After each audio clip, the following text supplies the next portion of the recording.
Good morning, ladies and gentlemen. The February 14th joint meeting of the Boards of Directors of San Joaquin Hills and Foothill Eastern Transportation Corridor Agencies is called to order.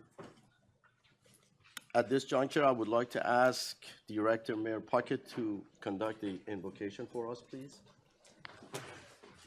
Please stand. Our most precious Heavenly Father, we thank you for this beautiful day. We thank you for the rain. We need it so bad. Pray that you'll just give us the right amount. We pray that you'll give us wisdom as we look at these matters that affect our customers. Pray that you'll protect them on the wet roads. We ask these prayers in thy name. Amen. Amen. And I would like to ask Director Mayor Mueller to lead us in the Pledge of Allegiance, please. Thank you. Please turn and face the greatest symbol of freedom in the world and repeat after me. I pledge allegiance to the flag of the United States of America and to the republic for which it stands, one nation, under God, indivisible, with liberty and justice for all. Thank you, gentlemen. Madam Clerk, roll call, please. Chair Miniger, Present. Director Bain, Director Connors, Director Munsing, Here. Director O'Neill, Here. Director Beal, Director Shafi, Here. Alternate Stevens, Here. Director Ferguson, here, Director Huang, here, Director Crean, here, Director Mueller, Here. Director Murphy, Here. Director Puckett, Here. Director Voights, Here. Vice Chair Shea, yes, Director Kelly, here, Director Marriott, Here. Director Penalosa, Here. Alternate Cow, Adnan Mai. Here. We have quorum on both boards. Thank you, ma'am. This morning, we do have one item on our special calendar, part 1, and that is to administer the oath of office for 8 newly nominated directors. And when I call your name, please step down on the floor. The first one is Mayor Pro Tem Lucille Crane, the new Foothill Eastern Transportation Corridor Agency Representative Director for the City of Anaheim. Second is Mayor Katrina Foley. She called me due to a personal health issue. She cannot be here, and substituting for the mayor is Mayor Pro Tem John Stevens from the City of Costa Mesa, the new representative for the San Joaquin Hills Transportation Corridor Agency. Third is Mayor Pro Tem Will O'Neill, the new San Joaquin Hills Transportation Corridor Agency representative from the City of Newport Beach. Next is Councilmember Trish Kelly, the new San Joaquin Hills and Foothill Eastern Transportation Corridor Agency's representative for the City of Mission Viejo. Next is the newly elected Councilmember Dan Bain, the new San Joaquin Hills Transportation Corridor Agency representative for the City of San Clemente. Next is the newly elected Councilmember Laura Ferguson, the new Foothill Eastern Transportation Corridor Agency representative for the City of San Clemente. Next is the newly elected Councilmember David Penalosa, the new San Joaquin Hills and Foothill Eastern Transportation Corridor Agency's representative for the City of Santa Ana. And last, but certainly not least, the newly elected Supervisor Doug Chafee, the new Foothill Eastern Transportation Corridor Agency representative for the County of Orange, 4th Supervisorial Director. Good job. That was very good. 8 new directors, man.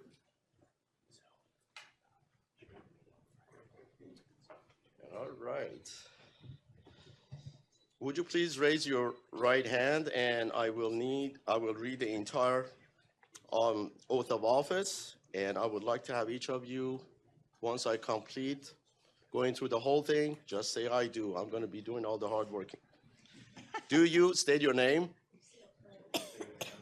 Solemnly swear that you will support and defend the Constitution of the United States and the Constitution of the State of California against all enemies, foreign and domestic, that you will bear true faith and allegiance to the Constitution of the United States and the Constitution of the State of California, that you take this obligation freely without any mental reservation or purpose of evasion, that you will well and faithfully discharge the duties upon which you are about to enter.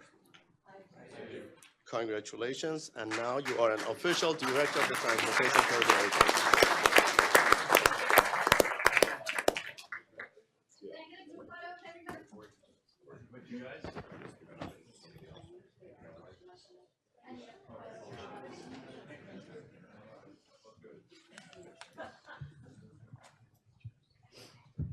Do you want to be in the middle?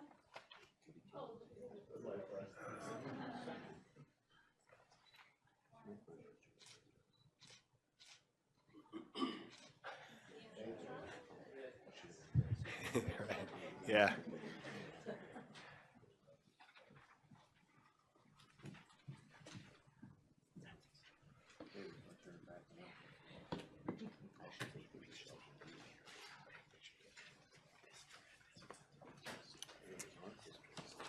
All right, now we're getting to the public comments. At this time, members of the public may address the boards regarding any items within the subject matter jurisdiction of the boards, but no action may be taken on off-agenda items unless authorized by law. Comments shall be limited to 2 minutes per person and 1 hour for comments. Comments shall be, unless different time limits are set by the chair, subject to the approval of the boards. If needed, additional public comments will be held before the closed session portion of the agenda during the public comments, continued part 2, and shall be limited to 2 minutes per person for comments, unless different time limits are set by the chair, subject to the approval of the boards. So the public portion is open now, and the first speaker is Ms. Michelle Schumacher. Hi, good morning, and welcome to all the new board members. It's fun to see some new faces. So I'm submitting to Martha right now what will be 2,373 paper petitions that have been submitted for a total with the electronic petitions of 88,056 signatures to not have this 241 extension. And also a good number of them to actually have the TCA abolished, as many believe with OCTA and Caltrans that this has become a redundant agency. So I wanted to share with the new members that at the last meeting, 2 meetings ago, our director, Kathy Ward, had made a motion to have this whole 241 extension process stopped, just to stop right now. And she had support from Mr. Spitzer and from Sean Nelson's representative, who was here, as well as our wonderful Brian Marriott, who I don't know if you know much about him, but I'd check him out. He's got a very solid financial understanding and could probably give some insight on maybe the financial aspects that look kind of concerning to taxpayers such as myself and others. So there's no support for this 241 extension in South Orange County whatsoever. So no money should be spent on it. There's been studies that show this will actually make traffic worse. You're going too close to about 5 schools. If you haven't checked it out, the Capistrano Unified School District attorney gave a very excellent presentation, kind of the type of information you'd expect this board to be presenting to residents while they consider such a major project that has failed to be presented to date. 2 years ago, we asked for the traffic studies that you're basing this for. I still have not received those. I understand that the TCA had them, though, for a full year before they were shared with the board. These are the kinds of things that are very concerning.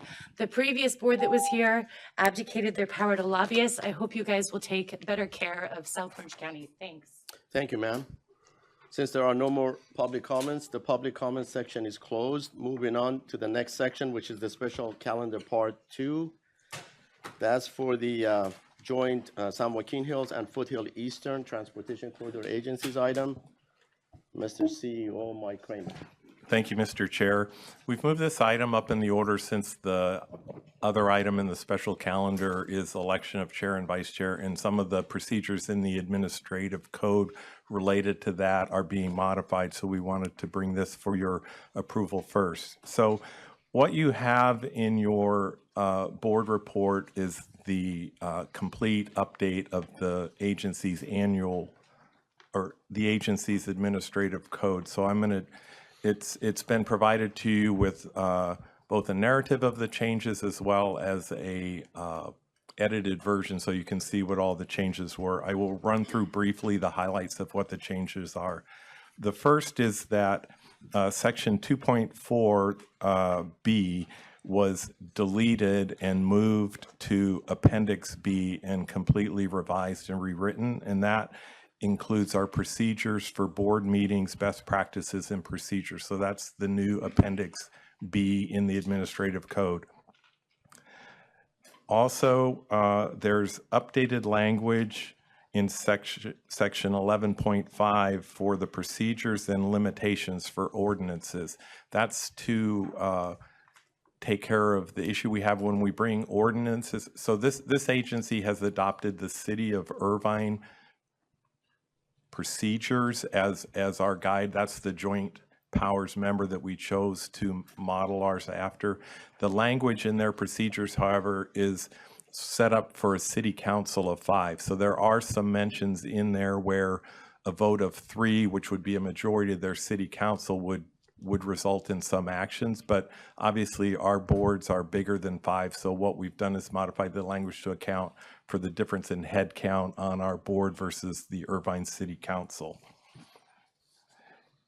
In section 3.1 for the chair and vice chair terms, and this is the item that the reason we're considering this ahead of the next item, it's changing the term to a calendar year. Currently we're fiscal year, so we would typically elect our chairs and vice chairs in June to start serving for the fiscal year beginning July 1st with the new budget. However, with the way that each of your cities is set up, the appointments to this board occur following the elections in November and are typically done in either December or January. So what this was leading to was a lot of unnecessary midterm changes in the role of chair and vice chair. So the language is changed to set the terms on a calendar year versus the fiscal year to match up with the appointment cycle from the cities. In Appendix D, which is deals with our agencies' committees, the Joint Strategic Planning Ad Hoc Committee is being converted to a standing committee. So that's a change in our committees. And then in Appendix G, the Code of Conduct. So the Code of Conduct was, in its current version, was first adopted July 9th, 2015. And in the Appendix G Code of Conduct, we're providing information regarding the use of CapLink, which is then the method we will share confidential information with board members, including the disclosure language that goes with that. There's also additional requirements related to registration of lobbyists, where people who are lobbying on behalf of people, contractors to this agency, will be required to register with the County of Orange. And also the retention of lobbyists and lobbyist code of conduct have been added in that. Other minor miscellaneous changes, updates, and revisions are in the edited version, which was provided for your review. So these documents remain consistent with each agency's joint powers authority agreements while incorporating current legal requirements as well as recent policy directions by the Board of Directors. Thank you, Mr. Chair. Thank you, sir. At this juncture, do I have a motion to approve as stated? Second. All right, so it was moved by, Okay, San Juan, so moved. I have questions and issues. okay, please. Okay. Okay, Supervisor Chafee. Yes, I read mainly the red line. I had some questions and some issues with some of the items in there. And if I may, one is a request on page 2, refers to the second amended and restated joint exercise of powers agreement. I'd simply like a copy, so I understand what that's about. That's apparently the birth certificate, and I can understand some of the reasons for the creation. I assume that's part of that. Okay. If I may. And then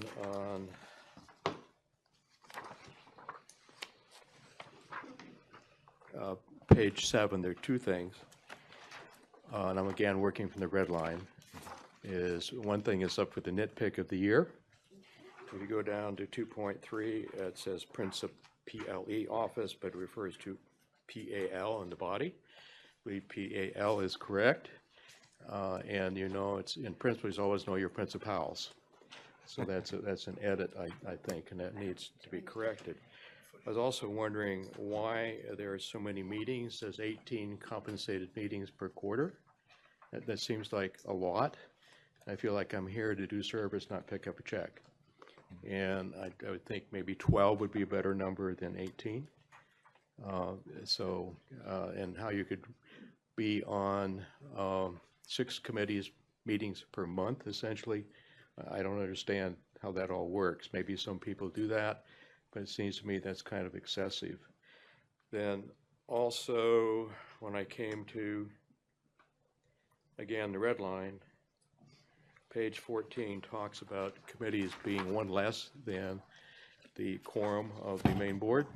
And when I went to the committees themselves, we have the Operations Finance Committee, which is made up of all of the members of the board. That is inconsistent at best. There should be a carve out in the main body to allow for a greater number in that committee if that's to be the case. It does not do that, but it also raises another issue when I looked at the committee structures. I don't know why we have that committee in the first place, because we also have 2 other committees, one for finance and one for operations. And it seems odd you'd have a committee of the full board and then the full board itself hearing the same thing later. I'm also a little concerned that if you have the full board, you are subject to all the Brand Act requirements. And I look at committees as having somewhat of a workshop environment, if that's possible. And if it's a formality that isn't contemplated by that requirement, I think you lose that workshop atmosphere, which to me is important. The other solution is simply to get rid of that committee. We either carve out in the main body to allow the greater number, which it doesn't do, or we can get rid of it, or we can limit that committee to the same limitation as the others, which I don't know which is best. My preference is I don't think that's a necessary committee when you look at the other 2 committees that seem to be dealing with those issues. What else do I have?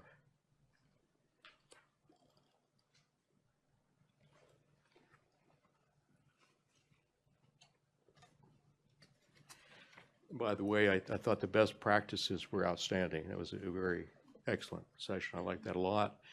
Then you alluded to the Irvine situation. I'm wondering why that's actually in here. We just follow it's a model. Is there something that we have to continue doing? Why is Irvine singled out and mentioned specifically in this thing? Because we're so outstanding. I know we're here, but you didn't make the rain go away. But I can address that if you like, Director. The reference to the City of Irvine procedures is in the event there is a procedure that is not otherwise provided for under the Joint Powers Agreement and the Administrative Code, the default is to follow the procedures of the City of Irvine, because it was necessary to have essentially a safety valve so that we would know how to conduct business. The reason this particular issue came up is in the context of the adoption of ordinances. And what the Administrative Code currently provides prior to this revision is that if 3 folks vote to have the entire ordinance read before adoption, it must be read before adoption. And since 3 is far less than a majority of either of these boards, the decision was made to change that to be a majority of the boards.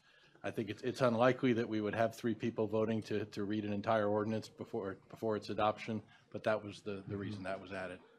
And it's necessary to continue referencing it? What if Irvine changes its procedures? Does that then incorporate in here automatically? Not if it conflicts with something that's already in the Administrative Code or Joint Powers Agreement. It's only if there is some procedure that arises that is not otherwise provided for in this code that we have something to refer to, so that there is guidance as to how to proceed. Okay, but I don't have a copy of that to know.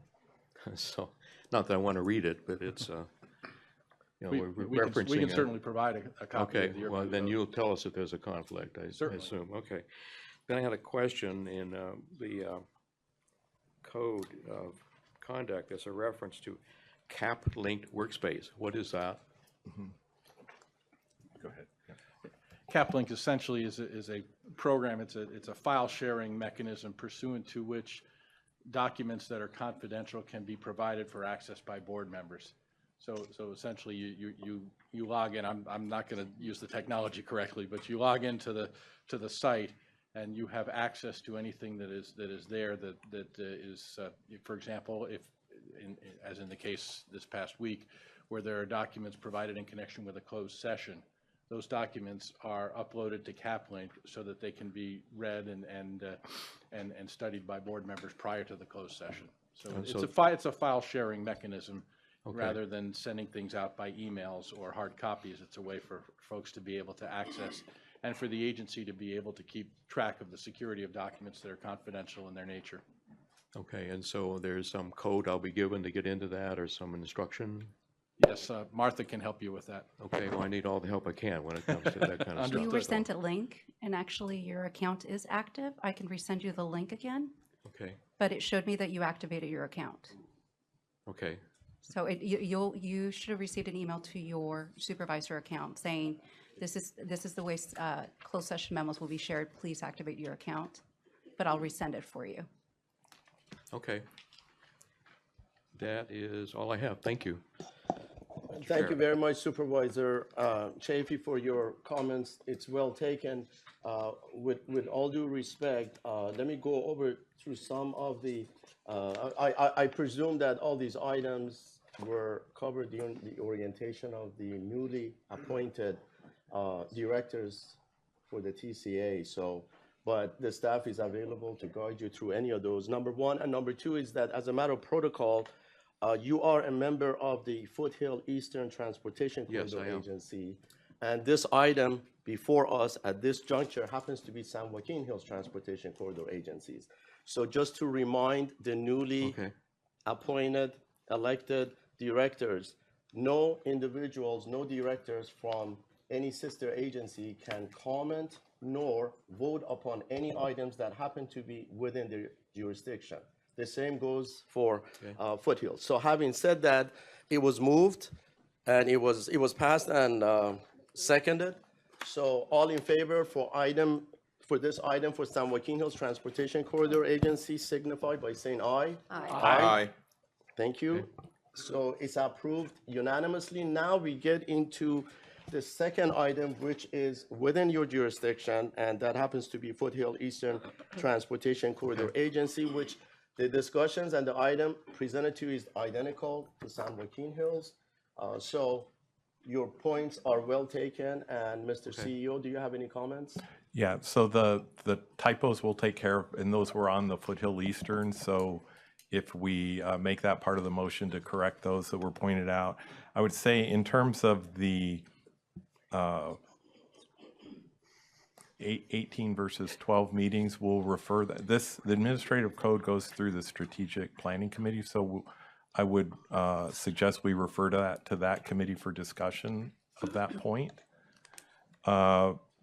In terms of the operations and finance committee, those are primarily used for our budget workshop things. It typically only meets once or twice a year, so that, and it is, I believe, I'll have to research it, but I believe it is a requirement in the JPA, the Joint Powers Authority, to have that committee. But we'll also investigate that and take a discussion of that to the Joint Strategic Planning Committee as well. And we will provide copies of the documents you requested. okay, I just noted that inconsistency between the body Yeah, and the committee structure. right. The body required that there be one less than a quorum, yet that committee is more than a quorum. That's everyone. And so if that is okay, then the inconsistency needs to be made clear in the body itself by doing a carve out of that committee saying it can be more than a quorum. So as part of the motion, then we will fix that inconsistency, but also then have a discussion of that as well. Thank you for the explanation, and I apologize for not understanding. I thought we were taking them together. I apologize. And I to you. did not mean to do anything with San Joaquin. I mean, they're a group that I must respect, and I only intend my remarks to apply to Eastern Well taken, Okay. acknowledged. Director Crane. Thank you, Mr. Chair. Supervisor Chafee, I respect your comments, but this board has been around a long time. I know it's your first meeting, and you're reading something that is on black and white. I think that you might want to consider being here for the few of the meetings to see how it runs. It runs extremely efficiently, and maybe you'll change your mind about some of the comments that you made about reducing this and adding that. So I think you need a little experience. It's nice to come in and just look at the paper and say, I want to change my mind, I want to do this, I want to reduce from 18 to 12. I don't know anybody who goes to 18 meetings a month, and I've been here, I wasn't here for 2 years, but I was here a long time before that. So I think you might want to just look at how efficiently the TCA runs, and then give it a couple of months, and then come back and see the efficiency that is prevalent here. And just to clarify, that's 18 per quarter, not per month. No, that's what I meant. It is Per 18 per quarter or 6 per month. Yeah. Director Mayor Marriott, acknowledged. Yeah, thank you, and happy Valentine's Day to everyone. Thank you. I love every one of you. We do Want to too. make that clear. I'm not giving you my candy. But I completely disagree with the director to my right. Director Chafee, you should be inquisitive and determined, and feel free to speak up right from day one with your experience, sir. And I, for one, am grateful that I'm not voting for something on either board that includes a spelling error. And a couple of your observations are very spot on and are actually relevant to one of the biggest struggles this board has had for the last 2 years, which is a project that is at best worth thinking about, at worst destructive to communities and destructive to an already very precarious balance sheet. So I suggest, sir, that you continue to be inquisitive and speak up. If you wait for the learning curve here, you will be too far behind it, and that will make you less effective. We are in need of very strong stewardship, and a close review of the last few years' worth of activities and expenditures demonstrates just that. So thank you for your thoughtfulness, and I look forward to hearing from you every month. I hope there's not stuff to comment on every month, but no, I appreciate the comments. Warn you, if you give me something to read, I will read it. And sometimes I compare it with other stuff. And so I find myself on the Board of Supervisors chasing the tail all the time. I want to get up to the head if I can. So thank you for that. I look forward to the review of the committee that will look at the number of compensation meetings and whether that committee is appropriate under the Joint Powers Agreement. If that's required, that's required. But then we need to fix the inconsistency. Thank you for your comments. Any other comments by any directors within Foothill Eastern? I hear none. Do I have a motion to approve as stated? So moved. Second? Okay, was moved by Director Puckett and seconded by Acting Chair Christina Shea. All in favor say aye. Aye. Okay, it was approved unanimously. All right, moving on to the next one, which is San Joaquin Hills consent calendar items 5 through 12. And Don't you, No, no. the election. Election I of beg your chairs. pardon, I skipped the best part of it.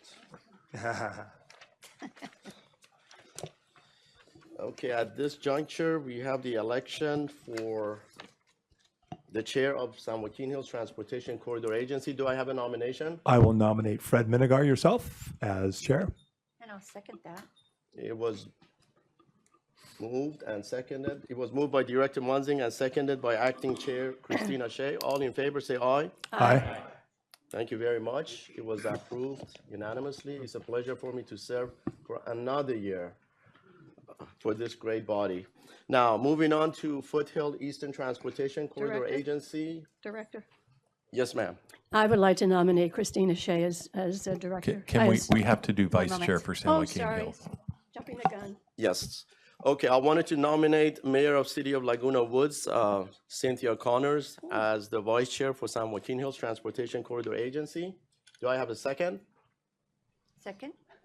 It was seconded by Acting Chair Christina Shea. All in favor, say aye. Aye. Aye. It was approved unanimously. Now moving on to Foothill. Mr. Chair, I just want to let you know, I just missed that. I was also an I vote for you. Thank you very much.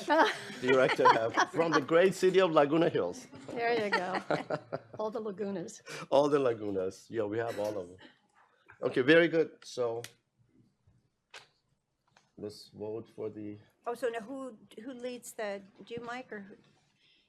So the next item is for the election of the chair. We have a vacancy in the chair position for Foothill Eastern, so the next item is for the election of the chair and vice chair for okay, that and agency. you were nominated by Director Crane. from And the I'll city of second. Anaheim, I'll second it.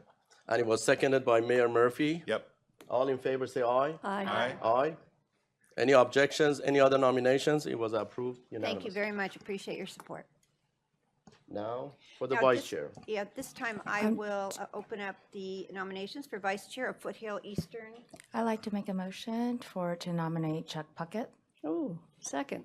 It was moved by Director Huang and seconded by, Crane. So it's moved by Director Juan, seconded by. Crane. Yep, Crane. by Director Crane. Are there any other nominations? I move we close nominations and Second. elect by affirmation. Okay. So noted. Nominations are closed. All in favor? Aye. Aye. Any opposed? Congratulations. Congratulations. Now we can move to, I was so excited to get into San Joaquin Hills items, my corridor. All right, we have items 5 through 12 on the consent calendar. I'd like to make a motion to move items, what is it, 5 through 12. A second. It was moved by Chair Christina Shea and Vice Chair Cynthia Connors. All in favor, say aye. Mr. Chair, Yes, sir. I note an abstention on number 5. Thank you very much. By the way, if you are a newly appointed director for San Joaquin Hills, then you need to refrain yourself actually, From the this. minutes? Clerk will take care of it. Okay, very good, It's an automatic abstain on the minutes for them. very good. So it was approved. Thank you. Now, moving on to Foothill Eastern consent calendar items. Chair Menegard, I Yes, would like to pull number ma'am. 15. You got it. Okay, 15. Okay, item number 15 was pulled by Director Wong. Any other items to be pulled for discussions? Yes. Yes, sir. Go back to my list, sorry.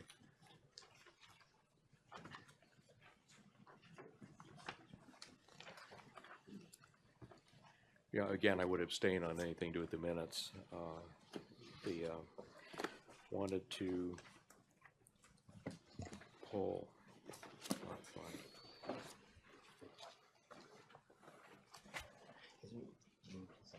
9, 13, 14. Yes, thank you. Thank you, sir. All right, do I have a motion to approve the remaining items excluding 9, 13, 14, and 15 for Foothill Eastern? Eastern move, so moved. It was moved by Director Voice and seconded by Director Crane. All in favor, say aye. Aye. Aye. Excuse me, if Director Kring seconds, then we need to pull the minutes and vote on them separately since she's abstaining from the minutes. All right, so we're gonna exclude the. I'll move the minutes. I'll second them. It was moved by Director Murphy and seconded by Director Voice. All in favor, say aye. Aye. All right, it was approved. Now, moving on to item number 9, it was pulled by Supervisor Doug Chafee. Sir, the floor is yours. Yes, I had served on the Fullerton Investment Advisory Committee for 6 years. It just struck me that this is a rather high fee being charged. And so this is a exercise, if I understand it, 3-year, 1-year options, 3 1-year options all at once. And I think it'd be more prudent to do it 1 year at a time rather than all 3 right now. And then I would, so I would be okay with a 1-year extension. If time, at least for me anyway, to study the financial aspects of it, to see if that is a fee that is too high or not. That's my comment. Thank you for your comments. Any other comments on this item? If none, CEO, oh, you have no comments. Very good. Do I have a motion to approve as stated? It was moved by Director Crane, and it was seconded by Director Trish Kelly. All in favor, say aye. No. Okay, it was approved by all the members excluding Supervisor Chafee. All right, moving on to the next. Point of order. So was it voted on the substitute motion first? Or was that just discussion There and was then no voted? substitute, nor amendment, nor clarification, because it was suggested by Supervisor Chafee. Gotcha. And since I don't have any motion on that, i.e. substitute motion, therefore, it would be for all the, for the items that is presented to. Thank you, Mr. I Chair. did not actually make a motion. Chair?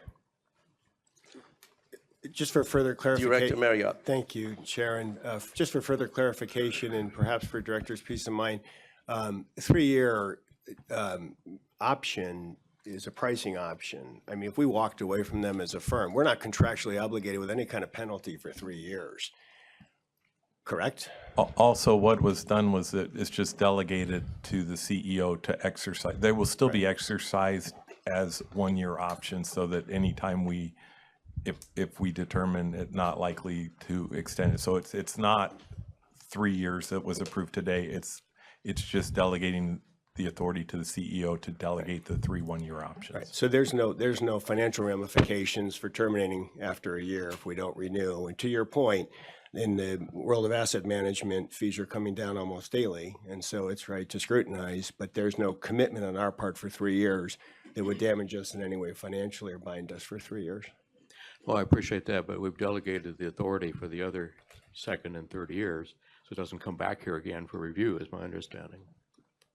It will be reviewed. It just would not come to the board for approval. You've delegated that to. But management would review it and make the decision. Is that correct? Say that again, sir. Management would review the performance, for example, and decide whether to extend the other years?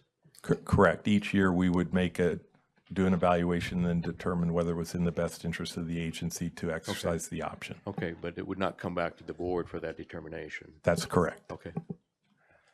However, I would say that we've been very diligent about reviewing performance every year at this time of year. Yeah, okay. So, Thank you. And Supervisor Chafee, we have specific committees that we discuss all these items, as you know, in great detail. So you're welcome to join any of those committees. Okay. Thank you. All right, moving on to item number 13. It was pulled by Supervisor Chafee. Yeah, my comment here is it's so similar to the next one. One is monthly, one is quarterly. I wonder if we just went with quarterly as opposed to doing a monthly one all the time. It's just more stuff to read. And there's hardly any difference between that monthly and the quarterly one that is next in 14. Thank you for your comments. Any discussions, Mr. CEO? I would take the suggestion to the Finance Committee for discussion. Okay, that's fine. Got it. Thank you. Any other comments on item number 13? Okay, it was moved by Director Huang and seconded by Director Christina Shea for as stated for this vote. Director Kelly.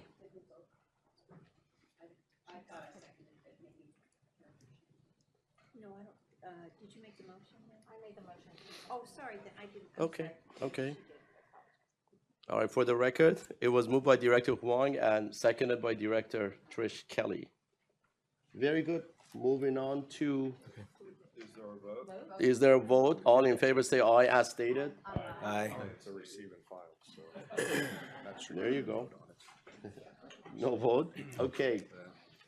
Supervisor Doug Chafee, the floor is yours for item number 14, sir. Well, that was my comment. The quarterly and the monthly seem so almost identical that there didn't seem to be much difference. And so it's the same comment, really. We are going to be discussing it in our subcommittee Okay. meeting. Thank you. I'll second that. All right, it was moved by Vice Chair Chuck Puckett and seconded by Director Voice. All in favor say aye. Aye. Aye. It was approved unanimously. Now, we're getting to item number 15, Director Huang of Foothill Eastern. Yes, my question is, in looking at the revenue, it appears that on page 2, the fees and the penalties, the revenue that was projected, it appears not, that it's lower than projection. So my question is, number one, perhaps you have an idea why we have seen a reduction from the projected?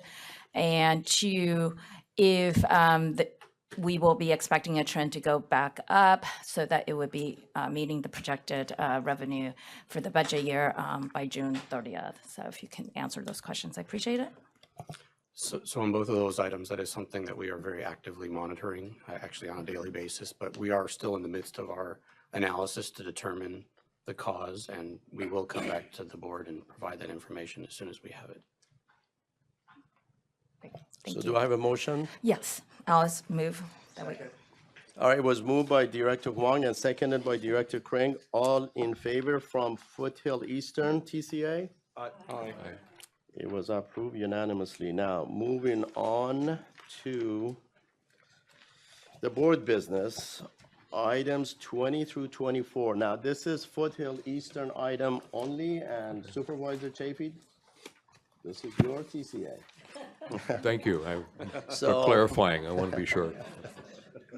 All right, so I presume we're gonna have a presentation, and I would like to ask Valerie McFall, Chief Environmental Planning Officer, to take the floor. Great. Good morning, everyone. Valerie McFall, Chief Environmental Planning Officer for the agencies. This morning, I'd like to give you an update on where we are with the South County Traffic Relief Effort Project. This morning, I will cover the background of the project, the activities we've done under the informal scoping effort, and then also the formal scoping effort that we will be moving into over the next few months. And then also the activities we're going to undertake that's beyond the normal required scoping. And then also the alternative screen, how we plan to screen out some of the alternatives that are before the board, and then also the next steps beyond that. Just for background, where we've been and where we're going, the last couple of years, we've been in the public outreach phase, and we've also been screening ideas. We have received over 20 ideas from the public. We screen those ideas and put them into a Caltrans project study report. So this graphic before you shows the typical process from initiating with an idea to construction at the end of the right side of the bubble.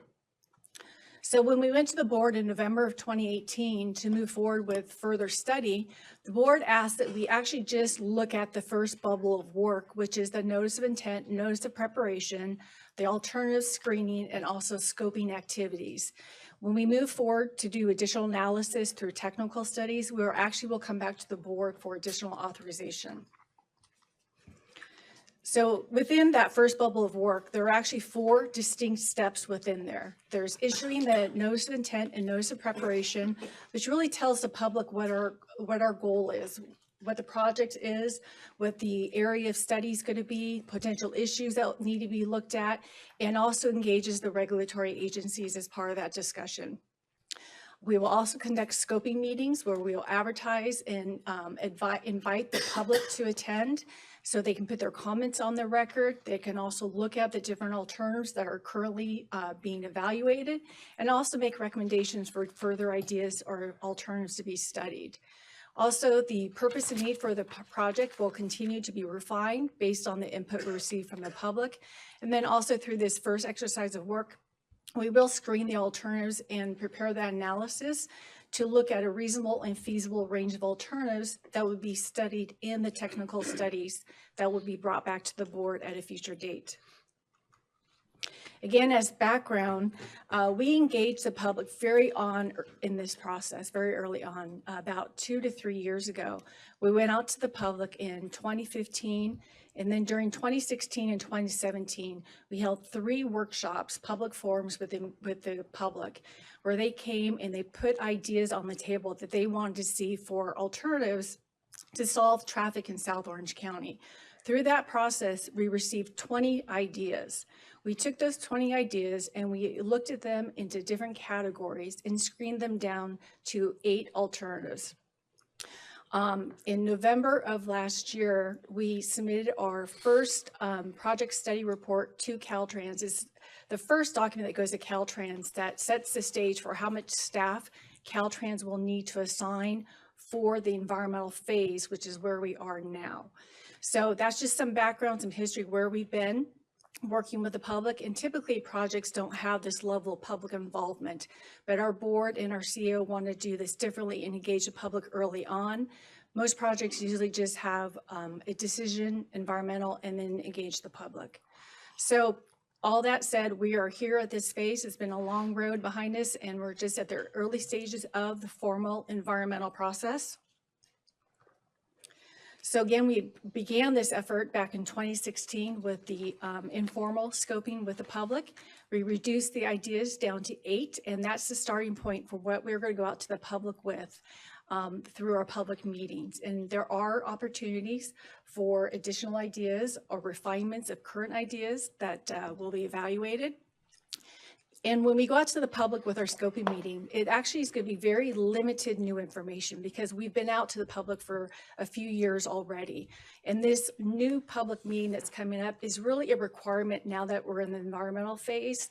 It's very regimented by California Environmental Quality Act as well as the federal environmental statutes. And then similar to the prior informal activities, we will include the public and request their input into the process. One difference with this next phase, again, we're calling the formal scoping, is now we're going to engage the regulatory agencies. And so we will obtain their comments. And then all the comments that we've received on the record so far from the public will be captured in part of the record, as well as the new ones coming from our upcoming meeting. We will continue to refine the purpose and need based on the comments that are coming in. And at the end of this scoping period, what will come up is a feasible and reasonable range of alternatives that will be studied in the technical reports. So the scoping is really an opportunity to provide the public and governmental agencies with information about the proposed project. It also provides an opportunity for the public and other stakeholders to officially provide comment on the proposed project or make recommendations on alternatives that should be considered or areas of concern. The areas of concern that we've heard to date from the public include right-of-way issues and questions, property values, open space, conservation easements, and schools. And so as we get into the technical studies, all those areas that have been brought up as concerns from the public will be thoroughly addressed in the detailed technical studies. And so we will have that information for the board. So the outcomes of this scoping effort that we're embarking on is to formally identify the stakeholders. Again, the public, all the local agencies, including OCTA, the cities, the County of Orange, all the stakeholders, as well as any Native American tribes. We will also engage the technical team, which is known as the project development team. That's really where the cities will come together, Caltrans, OCTA, and our agency, really to look at the technical information such as traffic, what volumes we should look at, what horizon year. And so that will all be discussed there. And then at the end of this process, a formal scoping report that documents all the input we've received from the public, concerns and issues will be contained in this one scoping report document.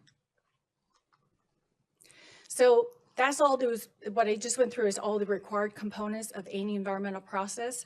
What our board has asked for that we do additional activities beyond the bare minimum requirements. And those include establishing a city manager's oversight committee or advisory committee, and then also resolving institutional concerns with other agencies, including OCTA, conducting additional public informational meetings. So that's where we want to get the public up to date on where we are, keep them engaged versus just having one meeting with the public. We want to keep them up to date on the activities that we're doing and the status of the project. And then lastly, the board directed staff to provide a quarterly update to the board where we are in the process, and also have an opportunity to share that with the public. And so this is the first quarterly update to the board. So for alternative screening, part of this phase. We will use our existing data in the project study report to screen out some of the 8 alternatives that are currently being evaluated. And then we'll conduct a secondary screening where we'll create new information such as environmental factors, legal feasibility, economic, and those will be used to screen out other alternatives before moving into technical studies. And again, we'll continue with our public meetings and then working with OCTA and Caltrans. So the methodology that we're going to use to screen the alternatives is the alternative needs to make sure it can meet the fundamental objectives of the purpose and need for the project, ability to, again, achieve the project objectives, looking at the economic, the social, legal feasibility, and then also looking and doing comparison of the environmental impacts of the different alternatives. And all this analysis is done equally at an equal level for each alternative. At the end of this process, we will provide a formal screening report that will go through and document how we screened out the different alternatives and came to a conclusion before moving to the next step in the process. So in conclusion and next steps, we will continue to coordinate with Caltrans and OCTA. We've already had one meeting with OCTA to walk through this presentation and get their feedback and input, and we are continuing to have meetings with them. And then we will also have our first scoping meeting that will kick off this formal scoping process. And also we will start our public informational meetings to get the public engaged early and often and obtain feedback from them. So with that, that concludes my first quarterly update. I'm happy to answer any questions. Thank you very much for your comprehensive presentation. This is a presentation only, no action is needed by the Foothill Eastern TCA board members. The floor is open for any discussions or questions, sir. I'd just like to thank you for the completeness of the report and the good work you're doing. Thank you, appreciate it. Yeah. Okay, Director Marriott is acknowledged. Thank you, Chair. Thank you, Valerie, for the update. A couple of questions and concerns, and I think my take on this wildly expensive and disgusting charade is well known, so I'll do my best to stay off the soapbox. But I do have a couple of questions and concerns around the timing of things and the updates and the cost to date. So in the December meeting, over a handful of no votes, including mine, we first looked at 16 million, but then approved 5 million. So, Yes. so a major reduction in funding for this effort and the time frame. How is the agency dealing with that? It's 30% of what was requested to get through this phase. So what was the strategic decision for how, and it could be to broader staff or to CEO Cramen, for how you would deal with that massive drop in funding through this phase? What would you amend to not have a trade-off in the quality of the work, if you will? I can answer that. So what we did is we, the board authorized 5 million of what we requested 16 to really only perform the first bubble of work, the scoping and NOP and alternative screening. And so with that, we were able to give a portion of that 5 million to LSA, who's the lead for the environmental effort, and then a portion to Fair and Peers, who is doing the traffic work. So those dollars will be used to support our public meeting that will be coming up, developing the alternative screening report and the scoping report that's required as well. So those activities and dollars will be used for that. And then we will come back to the board before any other expenditures for the technical studies. Okay, so is it reasonable to assume that we would probably be required to reduce the routes simply for financial reasons? I mean, where you're talking about dropping some routes is well along in the process. You can either sacrifice work quality and the totality of what we're doing, or we can sacrifice the number of alternatives we're looking at through the process. There's no, I don't know what else could give in that equation. we're planning to screen out the alternatives this year. So that's when we're going to do the initial screening and the secondary screening. And so we'll come back to the board this year with our recommendations and the documentation as to why certain alternatives should be screened out. Of course, there's always opportunities for the public to insert new ideas into the mix, and those will have to evaluate it. But our opportunity and goal is to bring that information to the board this year and screen out the alternatives that don't meet the objectives that we talked about earlier in the presentation. So sacrifice nothing in the first bubble, screen out Right, the worst of the worst, right. and move on with a request for new funding at some point, I Correct, presume. based on the remaining alternatives that meet all those objectives and the purpose and need that would require additional technical studies. So it would be a finite set, but not, it would be a reduced set, hopefully. I mean, if the public comes in and asks for, numerous other ideas, we have to evaluate those because under CEQA and NEPA, but the goal is to screen those out, the ones that we have right now, through that screening process. Okay. And and as far as the timing, I mean, this is qualifying as a quarterly update, but this is a little nitpicky, but it's not logical from either a corporate quarterly or a new best practices. I mean, could we just move to end of calendar quarter? Could you give us a brief update in the first April meeting? It's a quarter ending meeting, and the next quarter, so there's some logic to it in terms of expectations, because it feels rather random now. I mean, you're giving us a quarterly update 7 weeks after the first. Based on the board's approval in November. So if the board wants to go to the calendar year quarter, that's up to the board, but it was based on the board's approval in November. They asked for quarterly updates, and so this is. I think it's December meeting, though. No, it's November. I would just ask that we give them the leeway to, on a quarterly basis, whether that's. So roughly every 3 months. Right. Fair enough. I said it was nitpicky. Okay, I can see it. You're operating that way. Fine. Okay. Thank you. Appreciate the info. Director Mayor Mueller. Thank you, Mr. Chair. One of your comments said that we are going to be giving limited new information. I just want to clarify, we are going to be given all the new information. However, that information is going to be small because we've already presented most of it. I don't want to give the perception, because I sit on this committee and I understand what you're doing. I don't want to give the perception that we're limiting the amount of information that we're giving out. And when you said that, it kind of made me skip a little bit, say, wait a minute, we're giving it all out, correct? Because we went out 3 years earlier than most projects do, a lot of the information that the public has seen will be at that scoping meeting. Right. But we will share all that information Thank you. at those meetings. When you make a statement, we're going to give limited new information, that makes me think, well, we're not giving you all the new information. We're going to limit what you get. I just want the public to understand. Yes.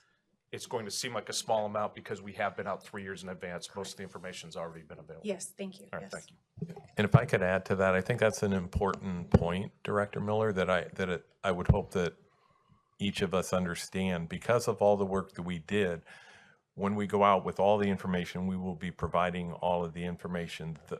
The incremental amount that will be different than what has already been presented in this first meeting, because this first scoping meeting occurs 15 days after we issue NOI, NOP.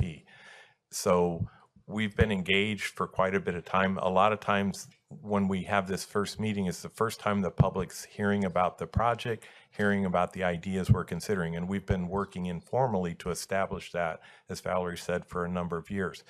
In respect to that, and in respect to the public, we are augmenting. So the supplemental efforts that we're providing are going to include numerous other public information meetings in order to share with them, as we work through this process, all of the information we're developing in this phase of the work. So while the first meeting is going to be a bit of a rehash, the new information will come as we go through those steps to evaluate and screen the alternatives through an initial phase, a more advanced phase, and ultimately in a draft screening document.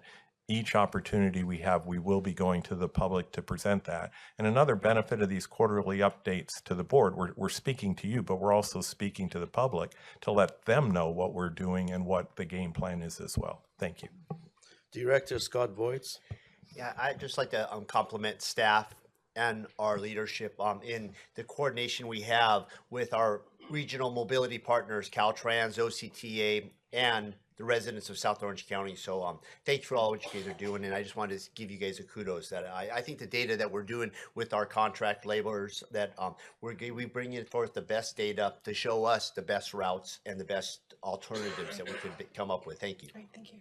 Director Peggy Huang, the floor is yours. Thank you, Chair. I do want to, make our new members to the board aware that in this process, we did everything backwards. Generally, projects done, and then we go out and scope and give you all the information and basically tell all stakeholders and interested party and residents, this is it. These are the 5 alternatives you have. You have no chance of input. I commend this board for having the foresight 3 years ago to say, we're going to give you all the information, including the dirty laundry, and narrowed it down to where we are so that we will be able to make the best choices at the end based on whatever new information that comes along as we go through those studies. So in some ways, it feels like we are getting very limited information, but it is because it's being shifted through this funnel. Right. So I think that I like the fact that we did this early on, took on the criticism right away, because I think for myself, in looking at hearing those criticisms, it really helped me figure out, okay, which alternatives was rightfully eliminated and which alternatives were rightfully kept, rather than traditionally when projects come to us, we question why did those decision makers decide on these routes when, what was their elimination process? Here we did it backwards so that we have been sifting through this funnel to understand what the elimination is. So I'm looking forward to additional information, your reports, because it will really help me in deciding at the end which alternatives will be best for our county. Thank you. Thank you. Any other comments by Foothill Eastern members? Yes, over here. Okay, Director Ferguson, the floor is yours. Thank you. And thank you, Ms. McFall. That was an excellent presentation. The San Clemente City Manager will be participating in the City Manager Advisory Committee, so we'll look forward to that. And next Tuesday is our next council meeting. We always have a toll road update for our constituents. And I was curious, this scoping phase that's going to be beginning this year, when will that start? Not the exact date, but spring, summer, just so that people can kind of put that on their calendar now and really look forward to eliminating some of the worst alternatives so they can sleep at night. Yeah, I would envision that it would start in summer. Okay, thank you. No, if there are no other comments, this is just informational item. Yes, thank you, Mr. Chair. Now, I'm going to be like Director Marriott, and I'm going to be a little nitpicky here. One of the earlier items on the agenda, the approval of the minutes for Foothill Eastern, I would ask that that be reconsidered, and just to make sure that those making the motion and the seconds were present at the meeting. I think we had a glitch there. Very good. So should we go through revoting or? Yeah, you should reconsider the item for Foothill Eastern minutes. All right, so do I have a motion? Also moved. I was there. It was moved by Chair Christina Shea and moved by Director Boyce. All in favor? Aye. Aye. Thank you. That's approved. Hopefully will be my only nitpicking for the day. Well taken. Now, moving on to items 21 and 22. These two items will be discussed jointly and then voted on by separate TCA boards. Those individuals that need to recuse themselves, this is the time to do so for any potential perceived conflict of interest. You can step down and go to the coffee room. Do I need to announce or? Now, Mr. Martin, the floor is yours. Thank you. Excuse me, Mr. Chair, the question was asked. I think it's best practice for each of the recusing board members to briefly announce, just identify the entity in which they have an Very economic good. interest I and that start they're off with recusing themselves. Vice Chair Cynthia Connors. Cynthia Connors, San Joaquin, and I have to recuse myself because of a financial conflict of interest. And the second director, Director Peggy Huang. Oh, she didn't. Okay. Director Rick Vixarek. Thank you, Mr. Chair. I have to recuse myself. Our broker-dealer list includes Well JP taken. Morgan, and I own more than 2,000. Well noted. Thank you. And Director O'Neill. Yes, I have public stock in Goldman Sachs, UBS, Credit Suisse, Morgan Stanley, and JP Morgan. Thank you. Jeez. We're going to have you at our campaign parties more often. Thank you very much. Mr. Martin, the floor is yours. Great, thank you. Good morning, I'm Darren Martin. I'm the Manager of Treasury Operations here at TCA. With us here this morning also from our Chandler Asset Management, the agency's investment advisory firm, and from Chandler is Scott Prickett, Senior Vice President, Portfolio Strategist, and Jason Schmidt, Senior Vice President, Portfolio Manager. The items before you today were presented at the Joint Finance and Investment Committee on January 23rd, and all items were unanimously approved. Exhibit 1 is last year's previously approved policy that's been redlined and clean, and Exhibit 2 is a clean version. Also before you is the broker-dealer list for 2019. Although not a state requirement, our investment policy has an annual review component. The objective is to ensure consistency between the investment policy, the California Government Code, and the agency's goals. It's also a recommended best practice by CDAC, which is the California Debt and Investment Advisory Commission. The investment policy governs the non-indentured funds of the agency. Annually, and in conjunction with the amendments made to the California Government Code, staff and Chandler recommend changes to the existing investment policy. And effective on January 1st, 2019, there was one change made to the state code related to the investment in public funds, which removed the requirement for issuers to be rated by a nationally recognized statistical ratings organization when purchasing asset-backed securities. Currently, the agency's investment policy requires that 2 ratings are required in one of the 3 highest ratings categories. And despite the new state law, staff with guidance provided by Chandler recommend not adopting the language in AB 1770, as we're taking a conservative approach, and it will not impact the agency's ability to buy asset-backed securities, as most issuers still maintain multiple ratings. Also, by keeping the investment policy's current language, the agency maintains consistencies with the ratings requirements of other investment categories and aligns with the primary tenets of the policy, which is safety, liquidity, and return. Therefore, the only recommended change that we're recommending is on Exhibit 2. Again, it's a clean version, which shows just changing the date to reflect the current year. With respect to the broker-dealer list for 2019, we're adding the 2 that are there highlighted in yellow, which is In Capital and Lloyd's Security. The remaining unhighlighted brokers were previously approved last year. By adding these 2 new brokers, we'll increase access to the permitted investments within the policy. So therefore, staff is seeking the board's approval for the resolutions before you and the investment policies, which is adopting S 2019-01 for the San Joaquin Hills Transportation Corridor Agency, as well as F 2019-01 for Foothill Transportation Corridor Agency. And secondly, we're seeking board approval to approve the broker-dealer list as authorized to engage in investment activities. Thank you. Thank you very much. Are there any questions? Oh, yes, I do. I see. May I? This is Sorry. San Joaquin first. Oh, okay. We're going to be voting on it and then. Well, I thought we were doing it jointly in discussion. Okay, please. But Move if forward. you wish to go the other way, No, please okay, proceed. okay. You are correct. All right. Yes, I see a list of broker-dealers. How do you select one? Is it based on who gives the lowest commission, or who chooses? Is it by rotation? How does that happen? So Chandler, our investment advisory firm, actually goes through and they evaluate the brokers and make recommendations to either remove. Last year, there actually were a couple that were removed either through two firms possibly merging, or perhaps not providing the best service that would be beneficial to the agencies or their clients. Well, you have a large approved list. Correct. Here. How do you pick on that approved list who makes the trade?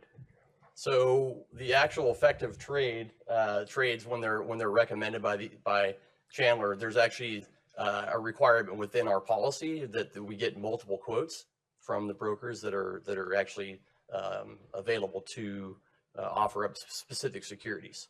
Okay, I didn't see that actually in the policy itself. Right. So you put out your request for purchase or sale, whichever it is, and whichever broker responds with the best deal, that's the one you pick if they're on the approved list. Is that how that works? Well, do you guys want to chime into the process of? Okay. Thank you. Just point of order, Chair. Director Marriott is acknowledged.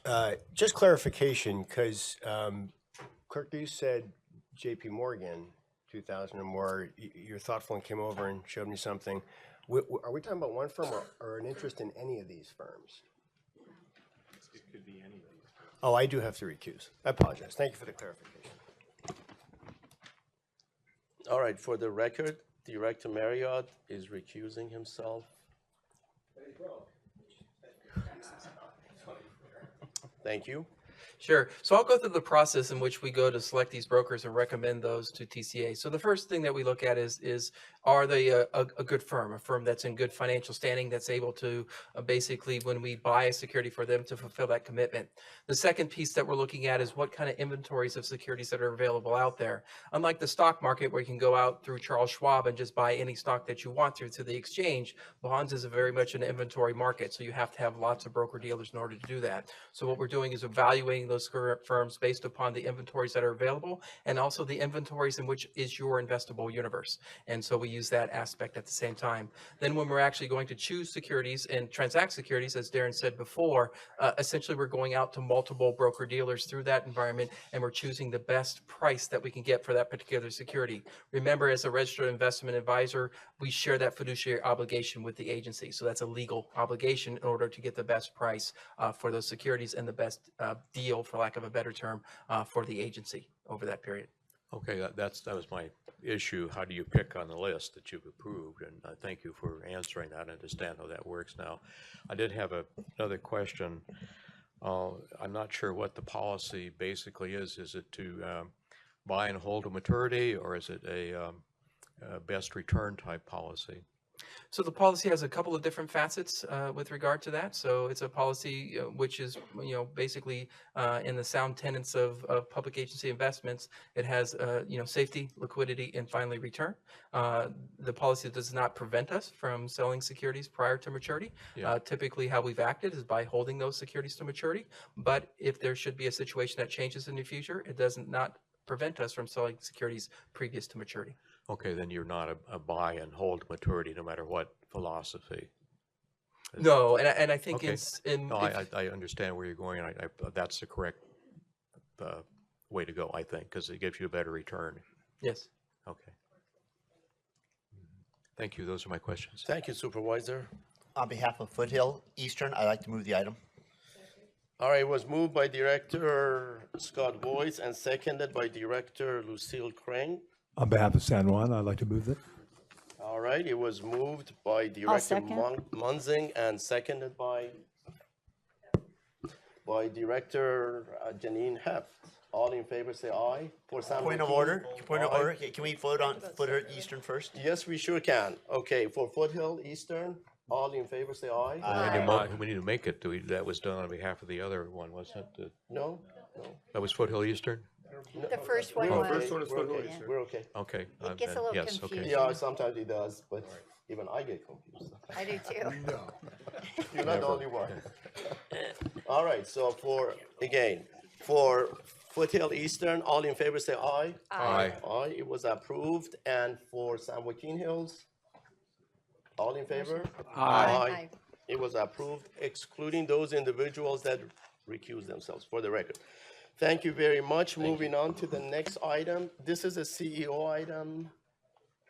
Item 23, I'm requesting that we continue that item to the next. Flash flood. Okay, we're on the we're on the second floor, so we're okay.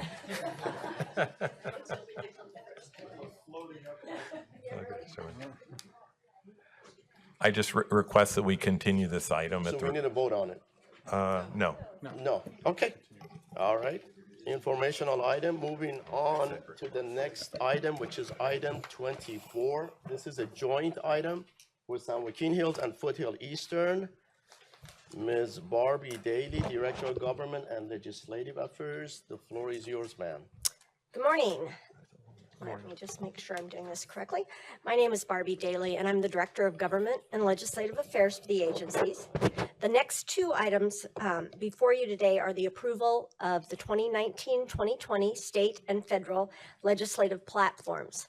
The legislative platforms outline the areas TCA will focus on during the 2019-2020 legislative cycle and provide staff and consultants with policy direction as we advocate on behalf of the agencies.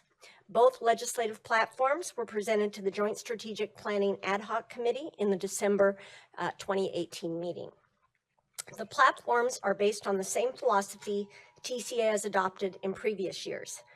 Protect the agency's statutory authorities and ability to fund and complete capital improvement projects, support reliable, low-cost financing for federal loans, and advocate for streamlining of the project permitting process. Bob Naylor of Robert W. Naylor Advocacy is here today to present the state legislative platform, provide an update on activities in Sacramento, and answer any questions you may have. He'll be followed by Susan Lent of Aiken, Gump, Strauss, Hauer, and Feld, who will present the federal legislative platform, as well as an update on activities in Washington, D.C. And with that, I'd like to turn this over to Bob. Thank you.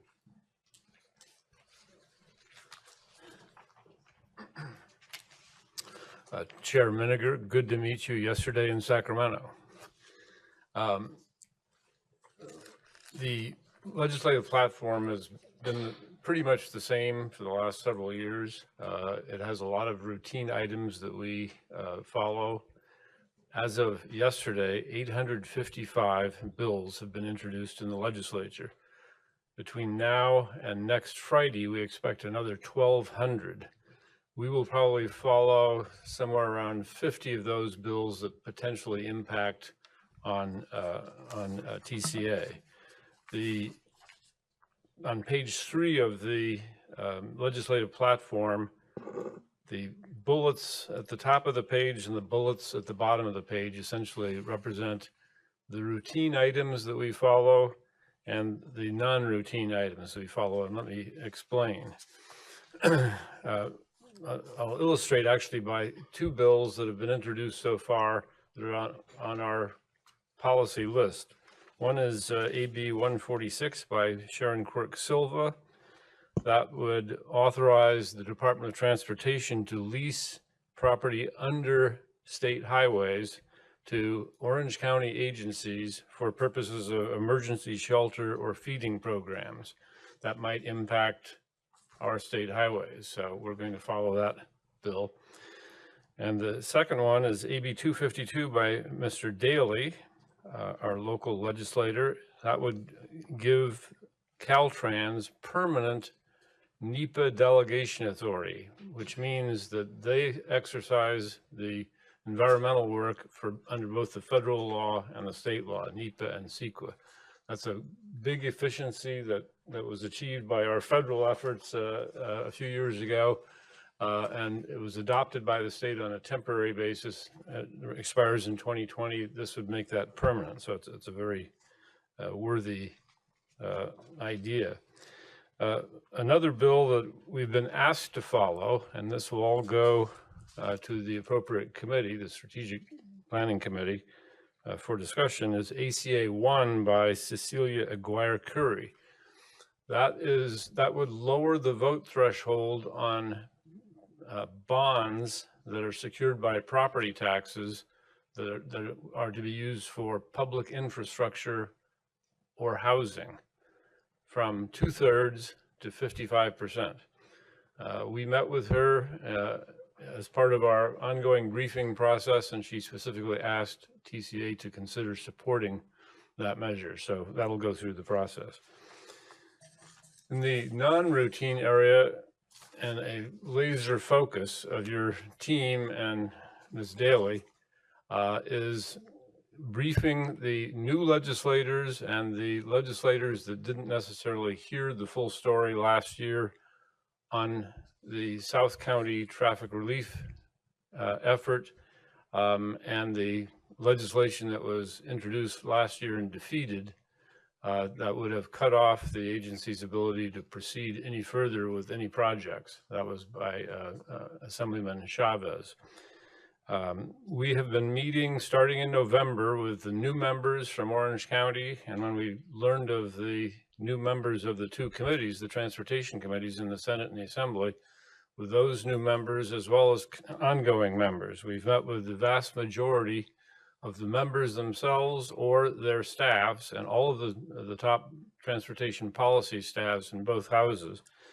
Yesterday, we had 7 meetings in Sacramento, a good full day, and we met for the first time with Kati Petri Norris, although I think Richard Harris had met briefly with her before, with Senator Umberg's staff, with Senator Stone, who's a new member of the Senate Transportation Committee from Riverside County and very knowledgeable about TCA, Assemblyman Vince Fong, the Republican Vice Chair of the Assembly Transportation Committee, an excellent meeting with him, and representatives of, well, actually we met briefly, we met Tyler Deep and with staff of Senator Rubio, another new member of Senate Transportation, and Assemblyman Cunningham, a new member of Assembly Transportation. These meetings will be ongoing. We have a full briefing book that we present. We go through the details of the financing, the history of the agency, how it came to be that the business community, lacking any prospect for federal or state funding for the needed highway system in California, went to the legislature with Senator Seymour and later Senator Bergeson to set up the TCA Joint Powers Authorities with the authority to issue bonds against tolls and developer impact fees. That is what's going on now. We will obviously report on other bills of interest that will be introduced in the next few weeks and will be amended later, so-called gut and amend legislation, where a bill that does one thing is transformed entirely into another subject matter. That's all I have. It'll be a busy year. Thank you very much for your comprehensive report. Any questions, since this is a joint item? Any questions by anyone?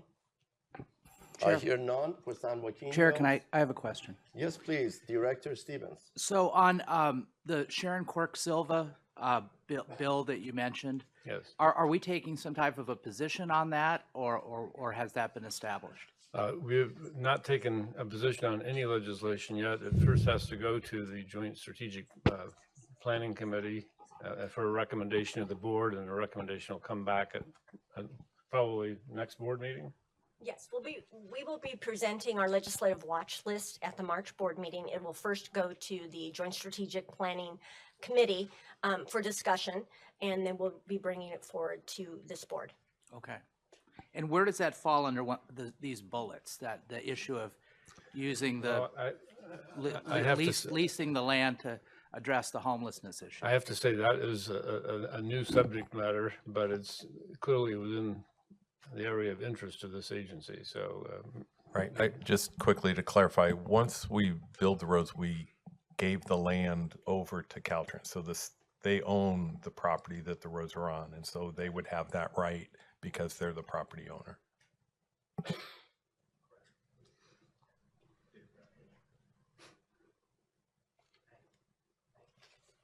Thank you very much.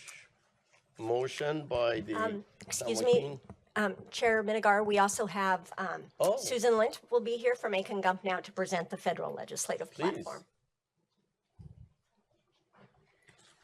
Well, good morning, directors. I'm pleased to be here to talk about our draft federal legislative platform and tell you what is happening in Washington, to the extent that I can tell you what's happening in Washington, where anybody knows. So as Barbie mentioned, we developed the platform identifying the broad principles and objectives of the agency that would then guide the types of legislation and regulations that the agencies would either support, oppose, or stay neutral on. The platform is consistent with platforms of other transportation agencies in California, and I would say probably around the country. And it's largely focused on principles of ensuring stable and reliable funding for transportation, reducing regulatory burdens, and for TCA in particular, reforming the process for low interest loans so that if that was ever something that the agency was interested in, that it would be a program that's workable, because right now there's some challenges with the Department of Transportation low interest loan program.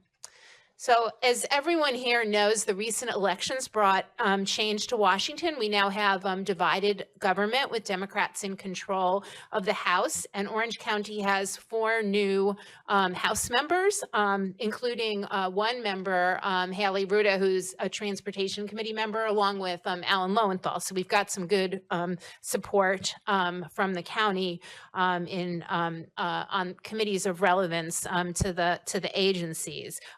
There continues to be talk about infrastructure legislation. President Trump mentioned it in his State of the Union.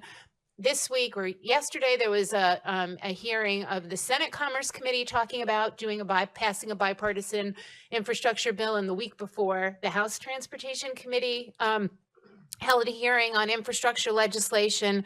The big question is how to pay for infrastructure legislation, which you also all have probably been reading about and have seen it firsthand in California. There are some that support increasing the gas tax, but that's also a complicated question. There seems to be growing support for a vehicle miles travel fee, which California was at the forefront of studying a couple years ago, but that's probably not ready to be rolled out across the country, but that is something that is being looked at. There continues to be a lot of discussion and interest in toll roads, both public-private partnerships, which you obviously are not, but then also just the model of toll roads and congestion pricing and express lanes. And so that's something that is being looked at, obviously, across the country and by Congress as a way to address funding shortfalls for transportation projects. There is growing discussion about bringing back earmarks. Again, TCA has not, for the most part, participated in federal grant funding, but it could be at some point in time, if with a project, that may be relevant. So we monitor developments generally around surface transportation and bring them to staff's attention. TCA, again, as I mentioned, it's a model because it's a nonprofit governmental entity versus a for-profit toll road that is providing a traffic relief alternative and is paying for itself with its tolls.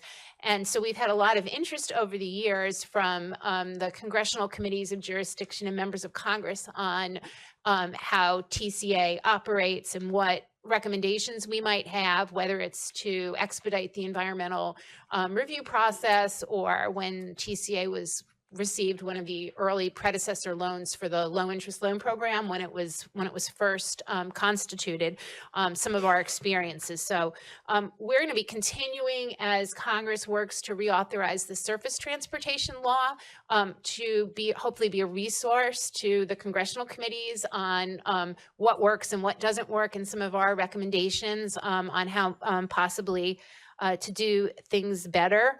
And then we will continue to keep you apprised on the positive front. And I was trying to see if there was anything negative since I arrived here, but it looks like this bipartisan agreement to fund the federal government will get acted on, and presumably the president is going to sign it. I'm not sure if he's actually officially said he's going to sign it or not.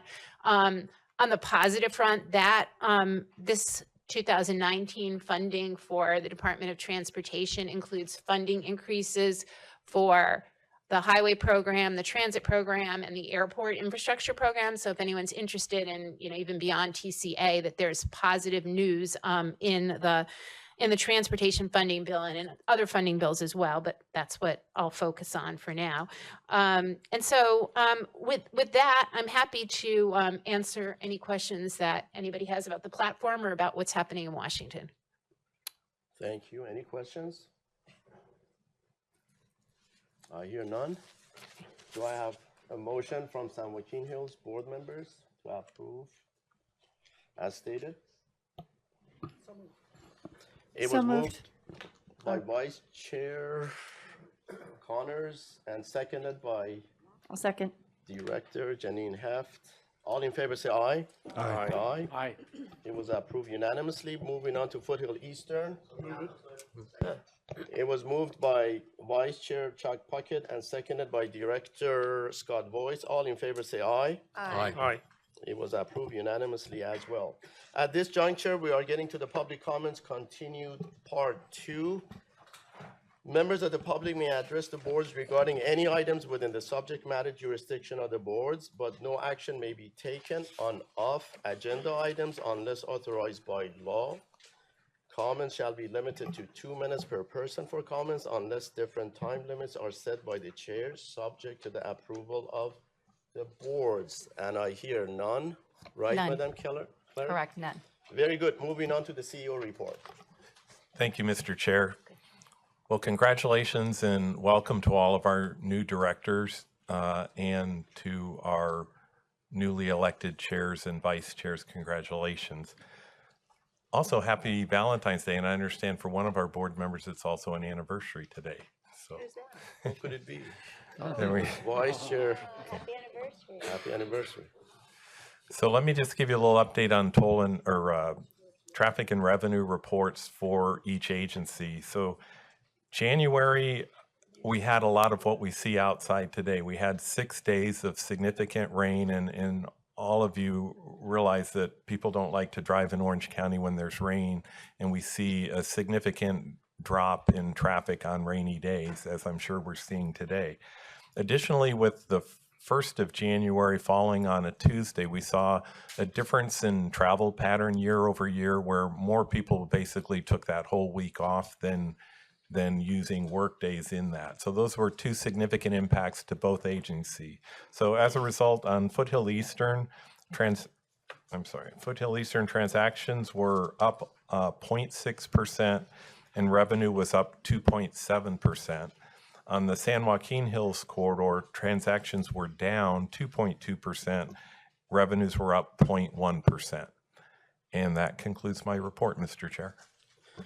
Thank you very much, Mr. CEO. Well, the only comment I have, I wanted to thank all my colleagues for re-electing me for another year to serve as the chair.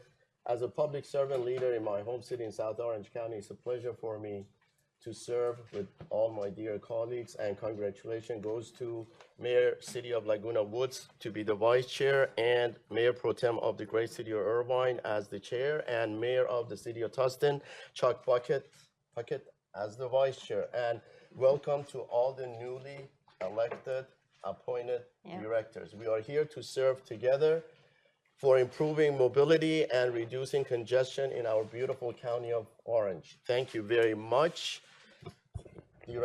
Actually, Chair Christina Shea, do you have any comments? I just want to thank everyone for your support. Look forward to working with you this year. Thank you very much. Director Marion. If it's too much of, it's not too much of a break from protocol, I want to acknowledge our alternate city council member, John Taylor. Oh, Took the welcome. time to be here and get warmed up to the issues, which we appreciate, so. Welcome. Thank you. And any other comments? I just had a question with the I didn't understand that comment you made. So you said that transactions were down 2% for the San Joaquin, but revenue was up 1%. I just don't understand. I don't know if I'm missing something, but how does that work? I'm assuming if transactions are down, revenue would be down. So year over year, we did have an increase in toll rates from a year ago, so that would factor into it. And travel patterns depending on each toll point when people go through that counts as a transaction. So maybe we had more mainline transactions and fewer ramp transactions. They're priced differently. So it's combination travel patterns, toll rate, and number of cars on the road. Okay, makes sense. Thank you. Any other comments? Mr. CEO. So that just reminds me, particularly to all of the new board members and as well as any of our existing board members, if anybody would like staff to provide a tour of the facilities, a tour of the system, the road, our call center operation, all of the things that we do every day here. Certainly, that's an open invite to all of our board members to do that. Very good. Now we are moving to our closed session meeting, and this would be for the joint San Joaquin Hills and Foothill Eastern TCA items. Yes, thank you, Mr. Chair. Both the San Joaquin Hills and Foothill Eastern boards will be meeting with legal counsel regarding existing litigation, the in-ray toll roads, associated industries, and City of San Clemente items noted in the agenda.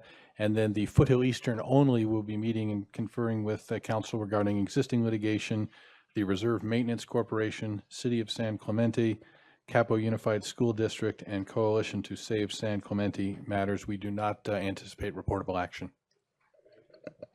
Thank you.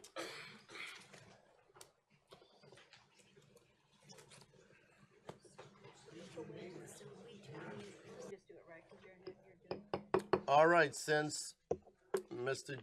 Joseph, there is no report from the closed session meeting. That's correct, Mr. Chair. All right, the next regularly scheduled meeting of the San Joaquin Hills Board of Directors will be held on March 14, 2019 at 9:30 a.m. And the same goes with the next regularly scheduled meeting of the Foothill Eastern Board of Directors on March 14, 2019 at 9:30, and the meeting is adjourned.